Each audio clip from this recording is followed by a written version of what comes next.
welcome to Open Court with KK Muhammed. Joining me is journalist Muhammad Anas and the guest of our show, KK Muhammed. Muhammad Saab needs no introduction. A renowned name in the field of archaeology, he has worked with Archaeological Survey of India. He has also written a book, Main Hu Bhartiya. Welcome, Muhammad Saab. Namaskar. Thank you so much. Today, in the last episode of this series, we are going to discuss in detail UNESCO World Heritage Sites in India, from how these sites get selected to how can we, as common Indian citizens, contribute to increasing their number in India. But before we jump to the questions, let's take a look at India's UNESCO World Heritage Sites. With Dholavira being declared as a World Heritage Site by UNESCO, India entered the elite Super 40 Heritage Club in July 2021. Super 40 refers to a group of countries with 40 or more World Heritage Sites. India is the sixth country in the world with most World Heritage Sites. A UNESCO World Heritage Site can be any place such as a forest, lake, building, island, mountain, desert, complex, or a city that has a special physical or cultural significance. India has 40 UNESCO World Heritage Sites.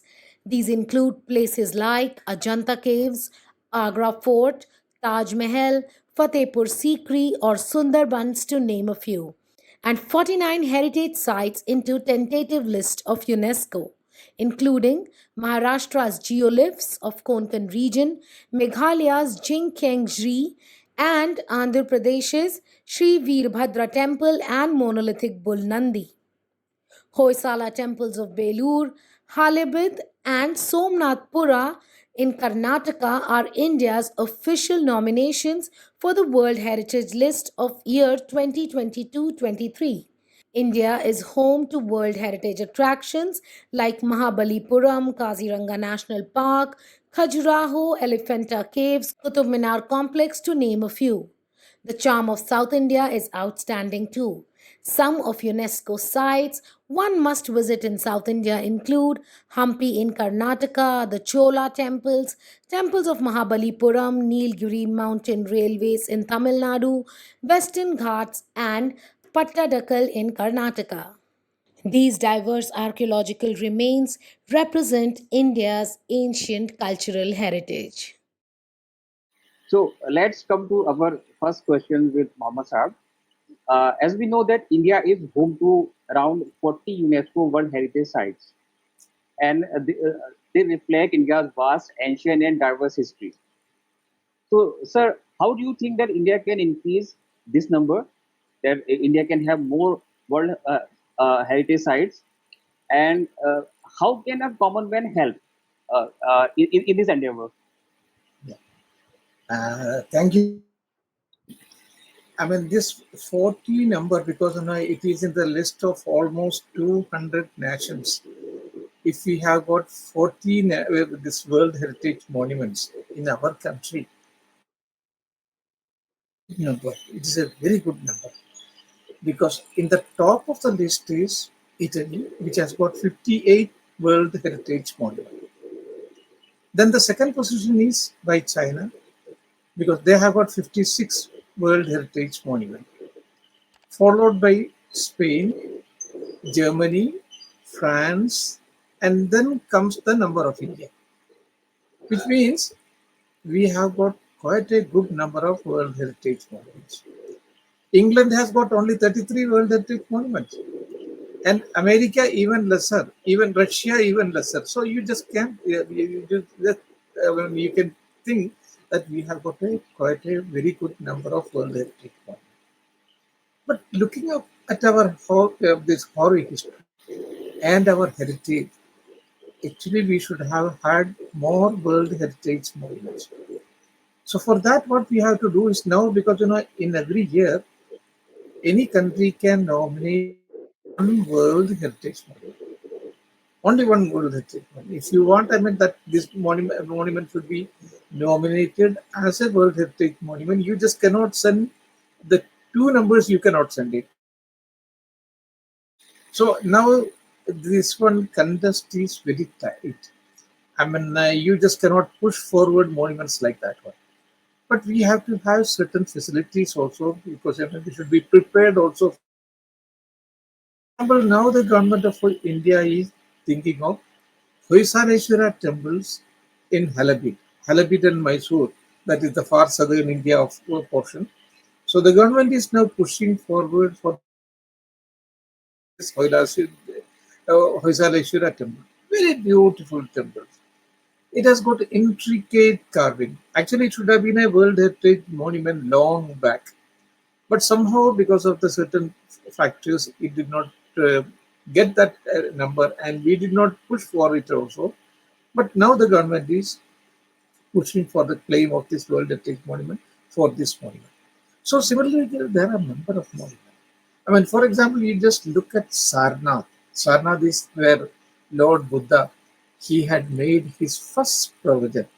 That should have been a World Heritage Monument. And if you push forward the claim of Sarnath, it's not only India which is going to support it, but all the Buddhist nations will support. All over the world, they will support it. So we have to think, if it is not possible to get it nominated one thing, then what we can think is that you can go for a serial nomination. Serial nominations mean Nalanda is already a World Heritage Monument. This one, Bodh Gaya is already a World Heritage Monument. So you can go in that serial, you can get it nominated. For example, Sarnath. You can go for Vaishali. Vaishali is equally a very good World Heritage Monument. You can go for that one. You can go for Kesariya Stupa. Kesariya Stupa was a monument which I had excavated. And it was the pre-runner of the great Barabadur Stupa. Because that gave the, I mean, this one, I mean, that actually influenced the construction of a World Heritage Monument that is known as Barabadur in Java. And the influence has gone for this one. That has become a World Heritage Monument, whereas Kesariya is not a World Heritage Monument. So all these things we can bring in this one in serial nomination. That is one way. And the second thing is that, I mean, how we can help as an individual. What we can do is we have to. There are even now there are a number of hidden monuments out there. Number of these monuments are now even now completely buried. So for this one, for I mean identifying the world these monuments, one can help. I mean people can help, and also for keeping them neat, clean, without any kind of hindrance from any other group of people. There should not be any kind of encroachment. There should not nobody should go and scribble their names on this monument. So for that kind of this one, help and support, people can help. Even in the case of the protected World Heritage monuments, also people can help a lot by by not scribbling on the monuments, by not encroaching upon the monument. These are some of the ways, and also bringing people more and more people into the monument and telling them the real historical importance of the monument. That is what we have to do as a people who are, I mean, who have got a very rich heritage of the country.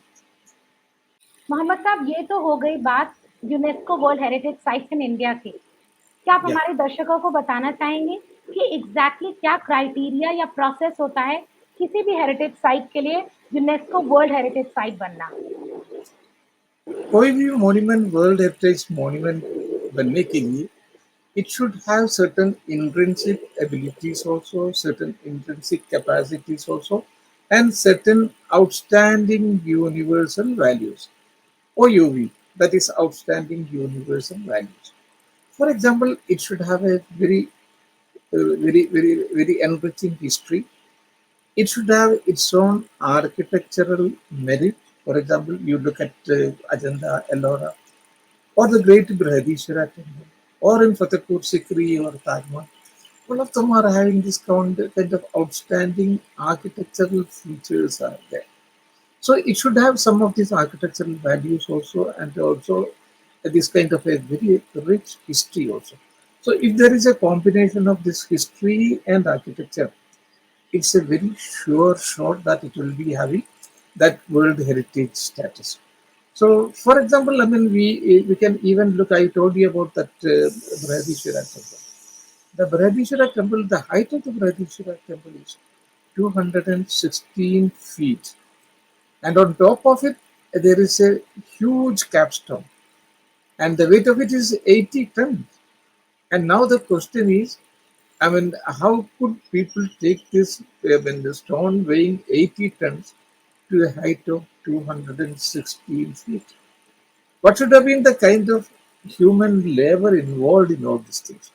So these are certain things, So automatically it will be having its own World Heritage status when you look at the architectural features as such. And historical value means, for example, in historical value, look at Sarna. Of course, we have got Dharmarajika Stupa, we have got the Meg Stupa also. These are the two important stupas there. But it's not because of, I mean, there are bigger stupas, but it has got its own historical value. Historical value means it was even after attaining Buddhahood. Lord Buddha did not preach there. In Bodh Gaya, he did not preach. He came to Benares because Benares was a great intellectual center at that time. वहीं से भी फिर जो I mean 12 kilometers दूर सारनाथ में आए, and then he made his first project. So the establishment of Buddhism was in fact really done at Sarnath. So it has got its own historical value. It's not for the architectural value we proposed in Sarnath. It is for its historical importance. It is for its own philosophy because it has got a philosophy. And similar philosophical land we have got. Look at the great Hastinapura. That was a great historical land. Look at the great Ahichatra because that was an Upanishadic land. The Mithila portion, the Mithila, that was the capital of Raja Janak. Mathura, that was the land of Krishna. All these things are, the Upanishadic lands. Sarve bhavantu sukhinam, sarve santu niramaya. I mean, it is for this welfare of the entire humanity is not only for my welfare or it is not only for your welfare. So it is for the entire welfare of the humanity. अजमनिया करना this is mine and this is your इस तरीके की बात नहीं होना चाहिए अगर जो ना वो लघु छेदस्म अगर if anybody has got this one I am निज परो वेति करना लघु छेदस्म that is very narrow minded thinking उदार चरितम तो वसुदैव कुटुंबकम जो उदार जन mean the enlightened man the man who is a visionary the man who has got a broad mindedness he says Vasudhaiva Kutumbakam. So these are some of the greatest philosophical, ideologies. So those land also should be declared as that our Upanishadic land. But unfortunately, even it has not. Many of them have not. I mean, some of them are world in Indian national monument, but some of them are not. And the kind of treatment we have given to this site is also not very encouraging. I mean, whichever government is there, irrespective of the government. So, first of all, we have to understand the value of our own land also, the value of our own historical heritage also. Then only we would be able to recommend it for the World Heritage status. That is what we have to do. Yes sir. Indian heritage मुझे लगता है बहुत ही neglected एक वो है sector area जिस पे Indian youth और काम कर सकता है। It's something that should be talked about more in debates in discussion. Yes. And that Yeah. is, in your opinion, Mohammed Saab, since you are a veteran of this field, in your opinion, which are three sites that should be included in the UNESCO field, in the UNESCO list of protected monuments, and how can the ASI and the state agencies can help in this? There are few sites which I think one is, as I told you, Sarnath is not a World Heritage Monument so far. Although the great Buddhism started from there, that is not a World Heritage Monument. That should be included in the World Heritage list. And then we have got, as I told you, the Upanishadic sites, Hastinapura. We have Ahichatra, we have got Mathura, we have got Mithila. Mithila was the land of Janak, the father of Sita. And there was a great intellectual debate taking place there. The great this Upanishadic philosophers, like Uddalaka Aruni, Pravahana Jaivali, Gargi, all these great scholars were making this their intellectual tussle in that this one area, that is the Mithilanchal area. So that should be because before making, pushing forward for the world heritage. First of all, we have to make it a national monument. Then only we'll be getting the second thing. And then another group of temples. With this one, Vaishali is another place where we can recommend for this one. Kesariya is, as I told you, Kushinagar, where Lord Buddha passed away. That is not yet a World Heritage Monument. And then if you go to this Madhya Pradesh, there you have got the Great Orcha, a number of beautiful temples. Even now you can see there, in its pristine purity. Mandu is another place that is again in Madhya Pradesh. Bateshwar, Padavali, Mitavali, where I worked as a archaeological officer. The reconstruction of the temples are even now going on. So all these places are there in various parts also. And then if you go to the entire southern India, there also we have got a number of Gangaikonda Cholapuram temples there. And similarly, a number of temples and also historical structures and palaces and forts are also there. So, but for all of them, for the first thing is that we have to be very careful about the conservation part of all these monuments. Then only we would be able to push them for the World Heritage status. So it takes time, and the government has to work laboriously with Archaeological Survey of India, and Archaeological Survey of India also should be strengthened. Then only the magic can be created. Without strengthening Archaeological Survey of India, you cannot create any kind of magic in the field of conservation and preservation. For so many years in the field of archaeology, you have been part of so many excavations. So you must certainly be having a knowledge that there are some potential sites that could be excavated in India, where a treasure trove of historical evidences are hidden. So which are those potential sites, in your opinion? As I said, again, I think I would be repeating the same thing. The Upanishadic lands, for example, even the great Hastinapura, which was the capital of Pandavas and Kauravas, that has been excavated. That was long back excavated by Professor V.P. Lal, but only that is part of the whole mound has been excavated. The whole mound is there. It's a huge, crawling. This one crawling mound. So the entire mound has to be excavated. Then Ahichatra, only one part has been excavated. The huge portion is there unexcavated. Mathura, only one portion has been excavated. Similarly, if you go all over the country, I'm talking about this thing, I'm talking about only about UP. And if you go to Bihar area, there, every second stone is a monument. Go to Madhya Pradesh, it's again a very beautiful land, dotted with thousands of monuments, thousands of heritage sites. But none of them, very few sites have been excavated. And then go to Maharashtra. Southern India, it is again full of monuments. Andhra Pradesh, Telangana, Tamil Nadu, all these places are full of monuments.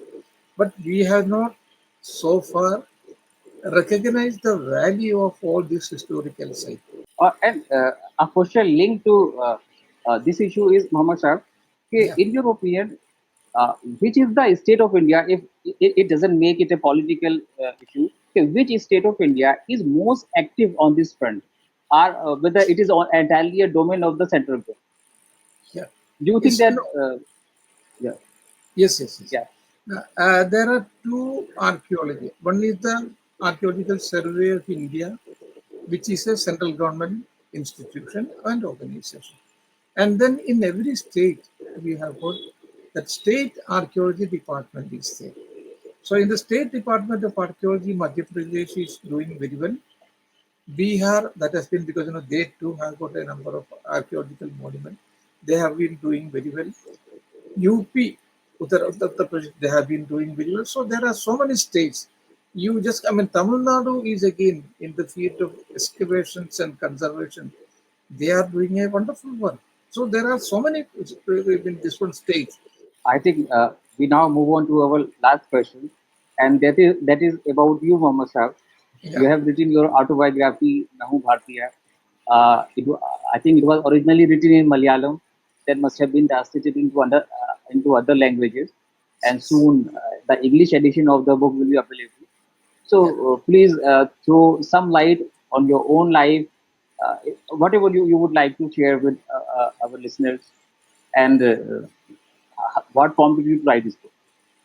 So the book has been now translated into 6 languages, and the English translation is also yet. I mean, 2 days before, that is also now. I mean, out in the market. So that because I started it. I mean, from my own childhood, and then I mean, who are the teachers who had influenced me a lot? Because in my childhood, there were a number of teachers who had influenced me a lot. And then I had a tussle with some of the teachers while I was in Aligarh Muslim University, because after my high school, I Yeah. continued my education in Aligarh Muslim University. There, with a very prominent historian, and I had a tussle, and he tried his level best to pull me down, but that was a kind of encouragement for me, and that enabled me to make some of the outstanding discoveries in the field of archaeology. That is the discovery of Akbar's Ibadat Khana, the Christian chapel, and various other monuments also. And again, I mean, a kind of this one. I mean, again, I mean, because he tried to pull me down. Because of that, I could get an entry at a later stage in Archaeological Survey of India, and there also Uh, I could do a lot Sir, of if work. I can interrupt you here, Yeah, and could you please share why did he pull you down? Because and since he's a prominent historian and he is a champion of the people who comes from a working class, all these things. But that's what I have heard about him. So yeah. why did he try to pull you down? See, I mean, if you are an extremist in your own belief, whether if you are a Hindu extremist, if you are a Muslim extremist, and if you are a communist extremist, I underline this communist extremist because they would be looking like progressives, but at the same time, they are extremists in a legal Muslim university also, and in some other universities also. They would say that is only whatever they think is right, and others have no freedom to think, because that was the way I had seen, these professors in a legal Muslim university. And I was only one of the few person who had the courage to rebel against them and stand against them. So naturally, they would be deadly against me, and they tried every way to pull me down, to stop my future. But that was a kind of encouragement also for me, because that gave me enough strength to fight against them. And I fought it out also and came out very successfully. So this story is very well recorded in the book also. And then various conservation work which I had carried out, various excavation work which I had carried out, because I had carried out a number of excavation in Buddha. Apart from that, the great Ibadat Khana of Akbar and the Christian chapel, and there are a number of other discoveries also. The stable of Akbar, the Tendua Khana of Akbar, many things I have been able to discover. Apart from that, and there is Buddhist sites also. And in Rajgir was one of the prime area where Lord Buddha had worked. There I could discover and excavate a new stupa. New stupa means, I mean, this one, it was a stupa built by Ajata Shatru and Ajata Shatru. That stupa I could excavate. And then Kesariya I could excavate. Then even in Sarnath also there is a Chaukandi stupa which I could excavate. So these were some of the excavations. And then it was in the field of conservation. That was the great Bateshwar temple and many other temples, because I had the singular this one. I mean, I could conserve near about more than 100 temples, and even now I am working, because I am retired since the last 10 years. But even now I am working in the field of conservation and preservation for Madhya Pradesh government. So similar things have been completely fully dealt with in this book. And also some of the things, how we should think liberally, because liberal thinking is very essential. And Muslims also, there are certain, I mean, this one, it's certain mistakes which they had done during their, I mean, ruling period. That is what I say. When they came to India as invaders, they had, of course, destroyed some of the temples also. And now there is no point in saying that temples have not been destroyed. We should accept the fact, yes, temples have been destroyed. That was a different time. And the present day Muslims are not responsible for that. So wherever we can make amends for that one, we should be ready to make those amends also, and also repent also for those things. Because introspection is very essential for, especially for the Muslim community also, and for the communist historians also. Introspection is very essential. If you do introspection, then there is a chance that you may repent for your own past sins also. And in my case, what I think is why I am taking up so much of interest in the conservation of the temples is because God gave me an opportunity to conserve all these temples. So it is a way of repenting for the sins of my